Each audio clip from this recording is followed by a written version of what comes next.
taking more. Enough's Enough by Michael McDonald Taylor and Dave Bernazzani. I'm Amy Goodman with Aaron Maté. This is Democracy Now!, democracynow.org, The War and Peace Report. Well, we turn now to a debate on the so-called ag-gag bills that would criminalize undercover filming on farms and at slaughterhouses. 5 states have already passed ag-gag laws. North Carolina has just become the latest state to consider such a law, joining Arkansas, California, Indiana, Nebraska, Pennsylvania, Tennessee, and Vermont. For a discussion on these so-called ag-gag laws, we're joined by 2 guests. Will Potter, freelance reporter, who's been covering the bills and ALEC for years, the American Legislative Exchange Council. He runs the blog greensisthenewred.com. He's also the author of Green is the New Red, an insider's account of a social movement under siege. And we're joined by Emily Meredith, the communications director for the Animal Agriculture Alliance. The group's annual summit will be held next month with a heavy focus on the undercover animal cruelty videos and the ag-gag laws trying to block them. The summit's theme is Activists at the Door, protecting animals, farms, food, and consumer confidence. Both guests are joining us from Washington, D.C. Let us begin with Emily Meredith. Can you talk about it's good to have you with us, the Animal Agriculture Alliance and what these laws are that are being often successfully passed around the country? Sure. Well, the Animal Agriculture Alliance is the largest national coalition of individual farmers and ranchers, veterinarians, processing facilities, and a host of national organizations representing basically every protein group. And we work to make sure that there's a unified voice communicating and engaging with consumers and helping them understand where their food comes from. And this farm protection legislation, which has been termed ag-gag legislation by the activist community, is extremely important because these undercover videos are harmful to the farm owners where these videos are taped, the farm families that work those farms day in and day out, and the animal agriculture industry truly as a whole. And these videos damage their reputations. They bring harsh criticism, and many of these videos have found no legitimate instances of abuse, but rather use manipulated footage. They show false narrative of the images that are being shown, and they're meant to shock and awe consumers and to really highlight conduct that the animal activist groups wants to put an end to the entire industry. They want to end the animal agriculture industry, and that's what these videos are about. And that's why legislation like this is so important, is because this legislation is meant to protect the right of these people to continue to operate their farms and ranches and to continue to provide food to this hungry country and the world. Will Potter, you've covered this issue extensively. Your thoughts on what are called the ag-gag laws or farm protection laws? Well, there's certainly a lot of truth to what you just said. I mean, these undercover investigations have created a lot of distrust with the industry and really questioned where people are getting their meat and animal products from. It's important to point out, though, that these investigations have also led to criminal charges across the country. They've led to the largest meat recall in U.S. history. They led to ballot initiatives across the country in which consumers are speaking out. And to frame this as something by animal welfare groups who are seeking to abolish animal agriculture is just disingenuous. The people that are opposed to these bills are people like the Association of Prosecuting Attorneys, the Teamsters, the AFL-CIO, the American Civil Liberties Union, the National Press Photographers Association. These are not radical extremist animal rights activists. These are everyone who cares about where their food comes from and whether or not they have a right to know about what they're buying. Emily Meredith, your response. Well, I would say that these videos are they're showing families, they're showing farms and slaughterhouses, and they're basically making them guilty without ever giving them the opportunity to address the allegations that are levied in those videos. They're not giving them the opportunity to take corrective action. I know that Pete mentioned that they often turn the videos over to the authorities. That is completely, I think that's disingenuous, when in fact they actually release these videos direct to the media. They send them direct to companies. One of the farms that Pete mentioned, they sent the video direct to CNN and to Burger King. And it was, in fact, the farm owners that turned that footage over to the state prosecutor and took responsibility, fired 5 of his employees, at least 5 of his employees, and turned that footage over. And I think that's disingenuous. If you truly care about animal welfare, you're not going to wait even a minute to report animal abuse. You're going to see it, you're going to stop it, and you're going to say something. And I think that's very important to note. This footage is taken for weeks or months. It's held and it's released at a politically opportune or strategically conceived time, and it's used. These videos are used for these groups' fundraising purposes. I know Pete mentioned Mercy for Animals. Yes, they release these videos and they release them under a big Donate Now button, and I think that's really truly disingenuous, and that's why this legislation is so crucial. Will Potter, your response. I think it's interesting to say something like the activists are making people who abuse animals and are facing felony animal cruelty charges in many cases, making them guilty. I mean, it completely restructures the debate away from the people who are actually committing the abuses. And I think it's important to point out also that we can't limit this discussion to what's being described as criminal activity. Although these investigations have certainly led to criminal charges across the country, much of what these investigators are documenting are actually standard industry practices. I think most people would be shocked to learn that there is not one federal law that protects farm animals during their lives. There are some legislation that protects animals as they're being transported, and some legislation that protects animals as they're being slaughtered. But that exempts poultry, which are about 90 to 95% of animals that are killed. So to put this in another way, there's about 9 billion animals killed every year for food in this country by an industry with virtually no government oversight and no accountability. These undercover investigators are the only meaningful way that American consumers have a right to know how their food is produced and to have a check and balance on a multi-billion-dollar industry. Emily, does the industry have safeguards in place that you think counter what Will is saying is needed, which is people investigating and doing monitoring of these farms? Oh, for sure. I mean, I think the last thing that the industry needs is activist groups that really wish to see a vegan world, quote unquote, policing them. Some of the measures that are in place are every employee that is hired on a farm or ranch is required to sign a document saying if they see abuse, they will report it to managers, to farm owners, and even to local authorities. There are a lot of farms, ranches, processing facilities that have video cameras in place that run every day, that a quality assurance manager or some sort of manager is reviewing that footage. There's trainings in place. A lot of these facilities train in multiple languages to make sure that their employees understand how to properly handle animals and care for them. And I think the bottom line to really note here is that these 98.2% of farms and ranches in this country are family-owned. I think that the term factory farm gets thrown around a lot, and that's a completely, again, a term made up by, a very catchy term made up by the activist community, whereas in reality, the majority of farms and ranches in this country are family-owned. And these farm families, they truly care about their animals, and they want, it's not in their best interest to have abuse allegations levied against them. They want to make sure that every one of their employees is doing the right thing, that they're doing the right thing, and that they can continue to do what they love to do and what has been in their families for generations. Some of these farms and ranches have been in operation for 100 years. They don't want to have any allegations against them that would allege animal cruelty, because that is, A, it's bad for business, but B, it goes against what they were raised to do. And I think that that's really important to note. And we need to remember that these people are producing our food every day. Will Potter, what about Emily Meredith's points that the vast majority of farms are family farms and that they successfully monitor themselves? Well, that's completely non-existent. Old McDonald's farm just does not exist anymore. We're talking about 9 to 10 billion animals raised for food every year. These are not little red barns dotting the countryside. These are industrial operations, in some cases, with 1 million birds on a single farm. To say that this is a family business is just misrepresenting how the entire animal agriculture industry functions.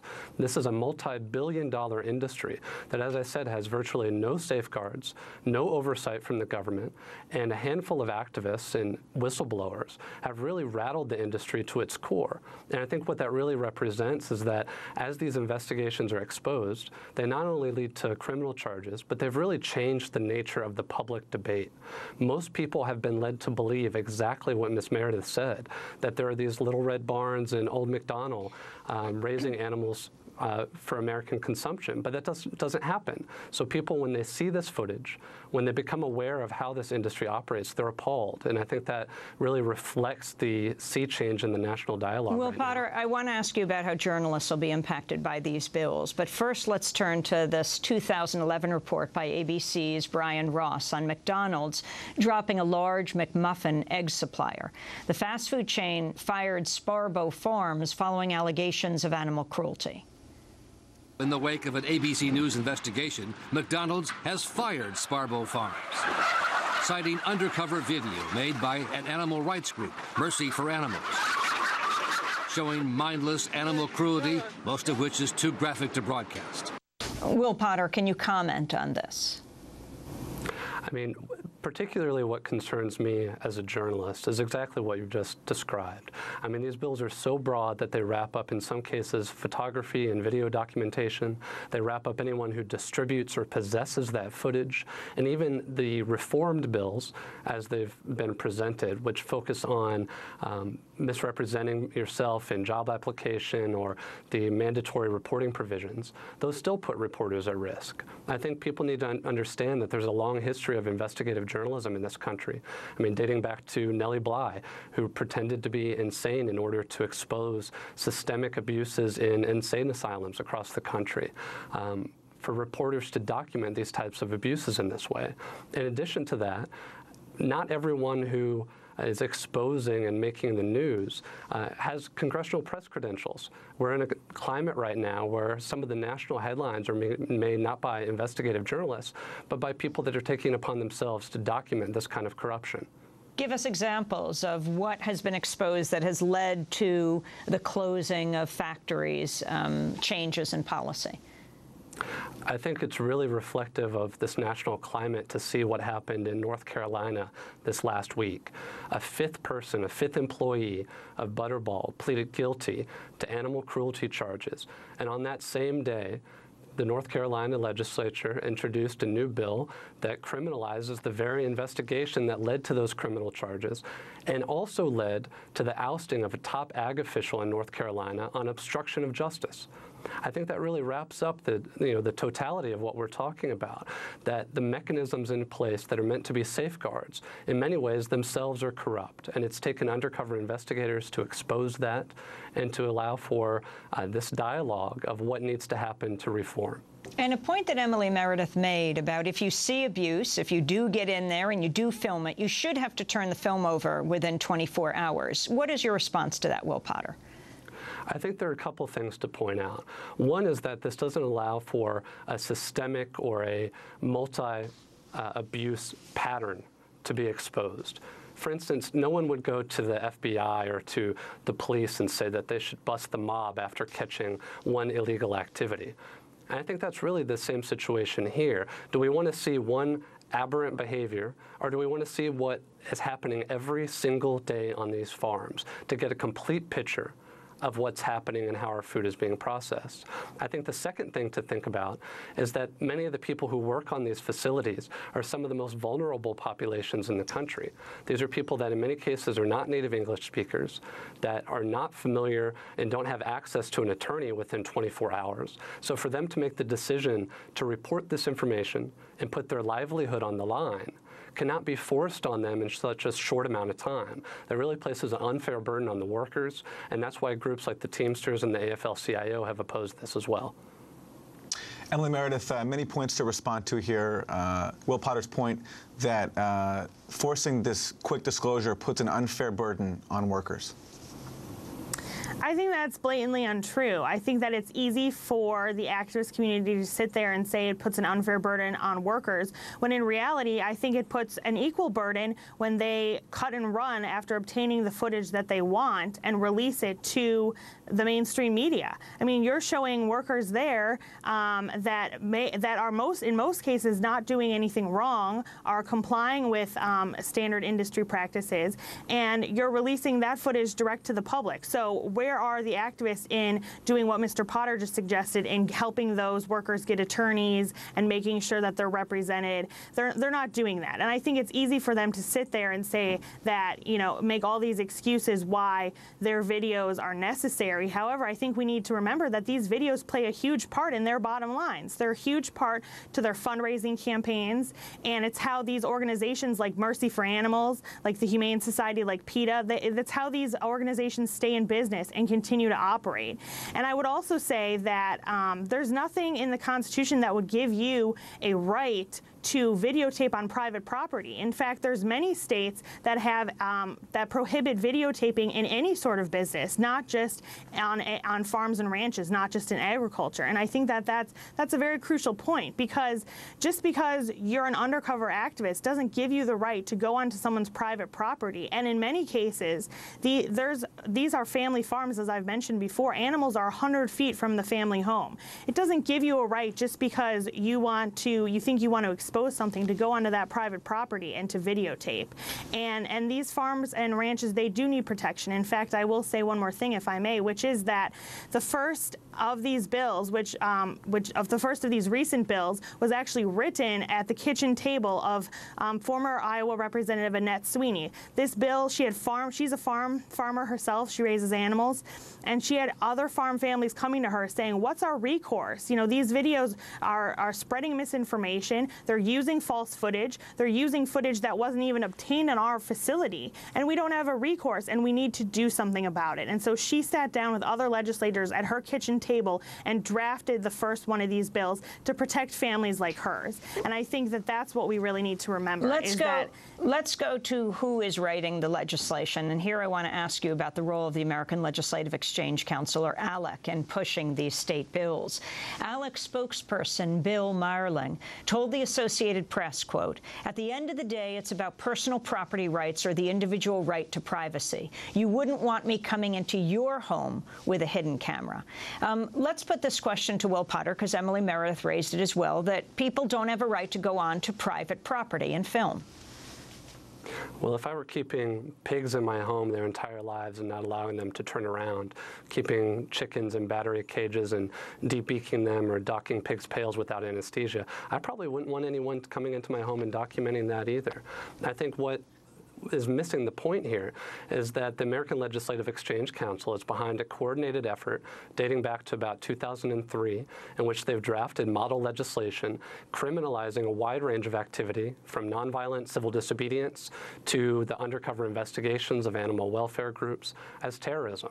And over the next 10 years, they've used that legislation around the country.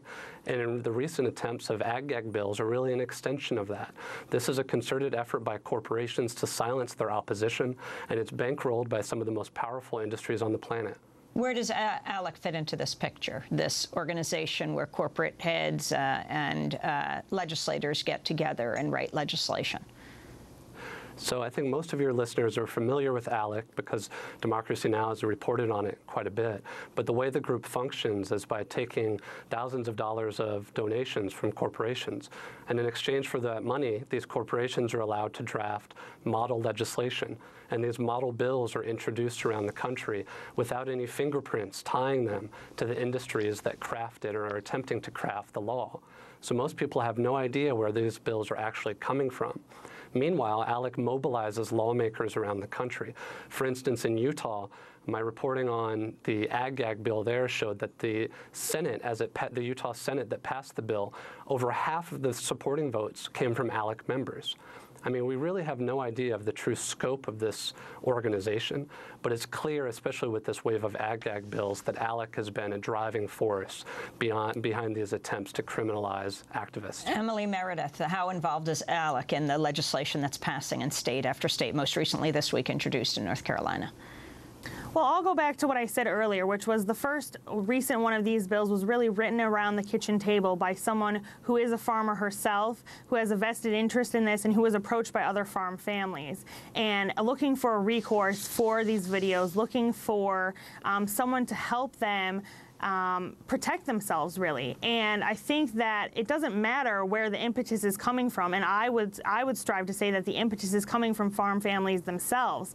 But the true point is that, you know, as Will Potter pointed out, well, I don't think you would want me videotaping that. Well, you know, I think that is untrue. I think that there's a lot of farmers and ranchers, organizations like the Animal Agriculture Alliance, who are striving to be transparent and to help consumers understand where their food comes from. However, we're running up against staunch opposition and activist organizations like Mercy for Animals, activist journalists who are going in and who are really mistreating this video footage, who are taking footage for weeks and months, they're holding it, then they're releasing it, as I said before, at a politically opportune time. And this video footage is often spliced together from footage from 10, 20 years ago that they use in these videos. They're running a false narrative with a lot of these images. Well, Potter, that's a serious charge that Emily Meredith is making, that most of it is false, the videotape. It is a serious charge, and I would love to see any evidence of that. I'm sure prosecutors would as well, as they've brought criminal charges in these cases, not from footage from 10 or 20 years ago, but of things that happened months ago that have immediately led to criminal investigations. If there are allegations of any of this footage being manipulated or staged or doctored in any way, I would love to see it from anyone in the industry, but they continue to make these claims without any evidence as to what is actually happening. And to talk about transparency in this way is really interesting to me, because this industry is behind attempts to keep consumers in the dark. And then the Animal Agriculture Alliance, for example, is holding a conference about those attempts, and then at the same time denying access to reporters such as myself. My credentials were refused, who are trying to attend and learn about their efforts. So at every step of the way, they're trying to keep the public in the dark, they're trying to keep consumers in the dark, and they're trying to make all of us unaware of what's actually happening. Emily Meredith, your response and the significance of the meeting that you'll be having in Virginia coming up on May 1st to 2nd at the Weston Arlington Gateway, activists at the door protecting animals, farms, food, and consumer confidence. Well, I want to say first that the industry is not trying to keep consumers in the dark. They have made a lot of efforts to be more transparent, to communicate about things. And in fact, these bills, I want to emphasize this point, mandate reporting. They want you to see it, they want you to stop it, and they want you to say something. They don't want you to hold the footage. As I said before, a lot of this footage is never even turned over to prosecuting authorities until the farm families and the owners of these facilities turn it over themselves, and that has happened in numerous cases. The second thing I want to make a point about is that after a lot of these videos are released, these farms themselves are going to independent review panels, and having these videos reviewed by known humane handling experts like, for instance, Dr. Temple Grandin. And I want to make this point very clear. When that review panel asks for the full footage, let's say that the activist organization was in a facility for 3 weeks or 3 months, when that review panel, which includes experts, they ask for the full footage, they're not turned that full footage over. The activist community does not want that review panel to see the full footage. And in my mind, that's because we're going to have to leave it there. Emily Meredith, I want to thank you for being with us, of the Animal Agriculture Alliance, and Will Potter, freelance reporter, author of Green is the New Red. We will look at the case of Daniel McGowan after our show.